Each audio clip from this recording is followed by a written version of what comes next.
कितना खर्चा होगा, कितने दिन यहाँ पे रुकना चाहिए, सब कुछ आपको बताऊंगा। कहीं कोई चीज छोड़ूंगा नहीं। आप बस मेरा निवेदन आपसे यही है कि मेरे वीडियो में अंत तक बने रहें, और वीडियो पसंद आए तो लाइक करें, सब्सक्राइब करें और शेयर करें। वीडियो की झलकियां आप देख रहे हैं, इन झलकियों को आपको मैं आगे भी दिखाऊंगा, पर अभी आप सबसे पहले इन झलकियों को यहाँ पे देख लें। जब आप झलकियां देखे रहेंगे तो आगे वो चीज आएगी तो आपके तुरंत समझ में आ जाएगा कि क्या चीज हमने दिखाई है और अभी तक आपने क्या चीज देखा है। वो सब कुछ आपको यहाँ पे मिलेगा। ये त्र्यंबकेश्वर महाराष्ट्र में नासिक में स्थित है, और वहाँ का ये मंदिर है त्र्यंबकेश्वर, और वहीं पे पंचवटी भी है नासिक में। और मैं चीज बताऊं कि ये पंचवटी वही है जो रामायण काल में प्रभु श्री राम चित्रकूट के बाद जब वनवास काल में जा रहे थे, तो यहाँ का रामायण का दूसरा पीरियड शुरू होता है।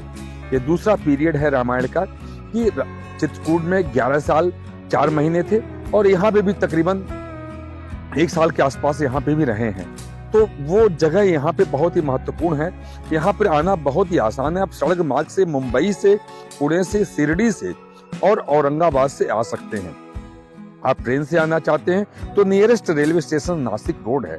आप नासिक रोड में आकर ट्रेन में भारतवर्ष से किसी भी शहर से आप ट्रेन मार्ग से यहाँ पर आ सकते हैं।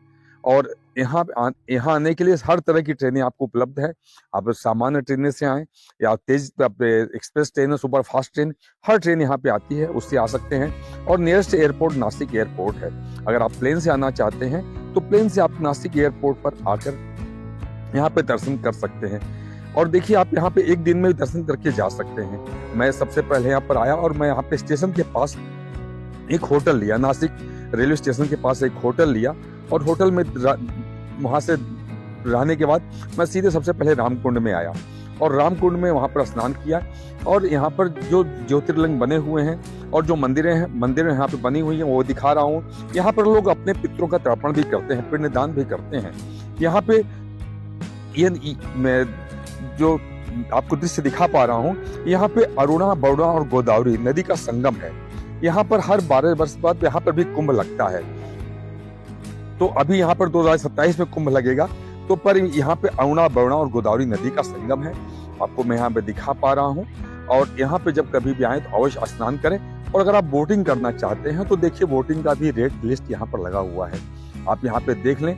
आपको बोटिंग करने की इच्छा हो रही तो आप यहाँ बोटिंग भी कर सकते हैं। यहाँ पे देखिए, हनुमान जी का दृश्यांकन मैंने किया है, यहाँ पे खड़े मुद्रा में दिखाए गए हैं। और उसके बाद फिर मैं सीधे कपालेश्वर महादेव मंदिर में मैं गया हूँ, और कपालेश्वर महादेव मंदिर में जाके वहाँ का दर्शन किया हूँ। और आपको वहाँ का दृश्य दिखाने का प्रयास कर रहा हूँ कि अगर आप दर्शन करने आए तो आपसे कोई चीज़ मिस ना हो, स्किप ना हो पाए, और आप हर वो जगह दर्शन कर सकें। देखिए, कपालेश्वर महादेव का शिवलिंग, यहाँ पर लोग जल चढ़ाते हुए श्रद्धालुगण, भक्तगण, उनको मैं आपको दिखा पा रहा हूँ और आप ये देख पा रहे हैं। और मैं गलियों के रास्ते से मैं सीधे गोरे राम मंदिर में आ गया हूँ, और आपको गोरे राम मंदिर की एक छटा आपको दिखा पा रहा हूँ। ये प्रभु श्री राम, माँ जानकी और लक्ष्मण जी की मूर्ति है, जो व्हाइट स्टोन से बनी हुई है, इसीलिए इसको बोलते हैं गोरे राम मंदिर। मैं यहाँ का दृश्य आपको दिखा पा रहा हूँ ताकि आप यहाँ पर देख पाएं। मैंने बहुत अच्छे से मैं यहाँ पे दर्शन किया हूँ। और यहाँ पर ये मंदिर में आपको यहाँ पे भोलेनाथ भी दिखाई देंगे, नंदी जी भी दिखाई देंगे। और सीधे उसके बाद मैं उन्हीं के बगल श्री काला राम मंदिर में आया, और ये काला राम मंदिर मैं आपको दिखा पा रहा हूँ। इसमें एक हनुमान जी की भी प्रतिमा है, वो भी मैं आपको दिखा रहा हूँ और आगे भी दिखाता जाऊंगा। ऐसा बताया जाता है कि ये जो प्रतिमा है प्रभु श्री राम की, काले पत्थर की, ये स्वयंभू है। ये गोदावरी नदी में प्रकट हुई थी, और वहां पे देखिए मंदिर की कुछ नक्काशी भी, वो भी मैं दिखा पा रहा हूँ आपको। तो तब वही मूर्ति यहाँ पर लाके स्थापित की गई है। इसीलिए भगवान राम का मूर्ति यहाँ पे काले रंग का है, इसलिए इसको नाम काले राम मंदिर भी कहते हैं। जब आप कभी आप आएंगे तो पंचवटी, जब गोदावरी में स्नान कर लेंगे उसके बाद ही सारा कुछ आपको मिलेगा। स्नान करिए, कपालेश्वर मंदिर जाइए, और बगल में ही पंचवटी मुश्किल से 500 मीटर की दूरी पर है। तो सबसे पहले आप गोरे राम मंदिर देख लेंगे, फिर काला राम मंदिर देखेंगे। और ये काला राम मंदिर की बाहर की छटा जो आपको मैं दिखा पा रहा हूँ, मंदिर की नक्काशी कैसी है, बनावट कैसा है, वो सब कुछ मैं आपको दिखा पा रहा हूँ। और आप समझ पाएंगे मेरे इस वीडियो को देखने के बाद। और उसके बाद अब मैं सीधे पंचवटी में आ गया हूँ। देखिए यही वो बरगद का पेड़ है जो 5 पेड़ हैं। महाराष्ट्रियन मराठी वर्ड में बट को, बरगद के पेड़ को बट बोलते हैं और ये 5 बरगद के पेड़ हैं, इसीलिए इसका नाम पंचवटी पड़ा है। ये 5 बरगद का पेड़ मैं आपको दिखा पा रहा हूँ, नीचे से लेकर ऊपर तक के उनकी छटा दिखा पा रहा हूँ। ये आप देखें, आप आएंगे तो आपको भी आनंद आएगा। ये सब कुछ मैं आपको मैं बरगद के पेड़ आपको दिखा पा रहा हूँ। और इसी के बगल में सीता गुफा भी है। अभी आप पहले पंचवटी ये देख लें, सब बरगद, आज के बरगद ये उस समय के तत्कालीन बरगद के पेड़ हैं। इनकी लाइफ बहुत ज्यादा होती है बरगद के पेड़ों की। और देखिए अब हम सीता गुफा में पहुंच चुके हैं। उन्हीं बरगद के पेड़ के नीचे सीता गुफा है। और देखिए लोग सीता गुफा में जाने के लिए अपनी पारी की प्रतीक्षा कर रहे हैं। अगर आपको सांस की प्रॉब्लम है तो आप अंदर ना जाएं, आप बाहर से दर्शन कर लें, क्योंकि अंदर सकरा रास्ता है और एक एक करके लोग जाते हैं तो थोड़ा समय लगता है। और उसी के बाद सीता गुफा के ठीक सामने सीता हरण और सीता संसार है, जो यहाँ पे 1 रुपए का टिकट लगता है। और वो प्रदर्शनी भी हमने देखा, बहुत पसंद आया प्रदर्शनी। और वहाँ पे रामायण काल के जो भी दृश्य हैं वो दृश्यांकन यहाँ पर करके दिखाया गया है, मैं आपको दिखा पा रहा हूँ। देखिए ये रथ भी यहाँ पे है, रावण उस रथ पे विराजित है, ये दृश्य आपको दिखा पा रहा हूँ। आपको आनंद आएगा, आप समझ पाएंगे और आप प्रफुल्लित होंगे, गौरवान्वित होंगे उन सब चीजों को देखने के बाद। आप देखिए वो भी मैं दृश्य दिखाया। और उसके बाद वहां से मैं ऑटो किया और ऑटो से अब मैं तपोवन की तरफ आ रहा हूँ। तो सबसे पहले मुझे रास्ते में कटिया मारुति या लंबे हनुमान जी मंदिर मिले और लंबे हनुमान जी का मंदिर मैं यहाँ पे देखा। और देखने के बाद देखिए ये सीता हरण मंदिर जो अभी कंस्ट्रक्शन स्टेज में है। और यही वो मंदिर है जहाँ से सीता जी को, ये वो स्थान है जहाँ से सीता जी को रावण हर के लेके गया था। और यहाँ पर सीता जी अकेले हैं, यहाँ पे प्रभु राम और लक्ष्मण जी साथ में उनके नहीं है, वो मैं दिखाया हूँ। और उसके बाद अब हम लक्ष्मण जी मंदिर में आ गए हैं। और लक्ष्मण जी मंदिर आपको यहाँ पे अंदर दिखाऊंगा, जहाँ पे यहाँ पे पहले गणेश जी को प्रणाम करें और फिर मंदिर में आपको मैं लेकर चल रहा हूँ। यही वो जगह है जहाँ पे शूर्पणखा की लक्ष्मण जी ने अपनी नाक काटी थी, या उसका एक दृश्यांकन वहाँ पर मैंने करके आपको दिखाया है, ताकि आप जब कभी आएंगे तो आप समझ पाएंगे हर उस चीज को। और मेरा प्रयास है वीडियो में कि आपको हर एक चीज दिखाऊं, आपसे मुझसे कोई चीज छूटने ना पाए। जब कभी भी आप आए तो आप उस चीज को देखें कि ये लक्ष्मण जी देखिए शेषावतार में है, यहाँ पे मैंने दृश्यांकन किया है और आपको दिखाया है। मैं आपसे बार बार अनुरोध करूंगा कि मेरे वीडियो में अंत तक बने रहें, आपको बिल्कुल भी स्किप ना करें। जब आप दर्शन करने आएंगे तो सब कुछ आनंद मिलेगा आपको। और वही मंदिर के पास में ही बहुत बड़ी राम जी की प्रतिमा थी, मूर्ति लगी हुई थी, मैंने वो भी दृश्यांकित करके दिखाया है आपको। बहुत अच्छी गजब की प्रतिमा है, मैंने दृश्यांकन किया ताकि आप समझ पाए, आप हर चीज को समझें, देखें, आपको लगेगा वास्तव में मैंने आपको हर चीज कवर किया है। देखिए ये 3 कुंड है, सीता कुंड, ये अग्निकुंड, ब्रह्म कुंड और सीता कुंड। और इसी के पीछे जो है सीता माँ का कुंड है जहाँ पे स्नान करती थी।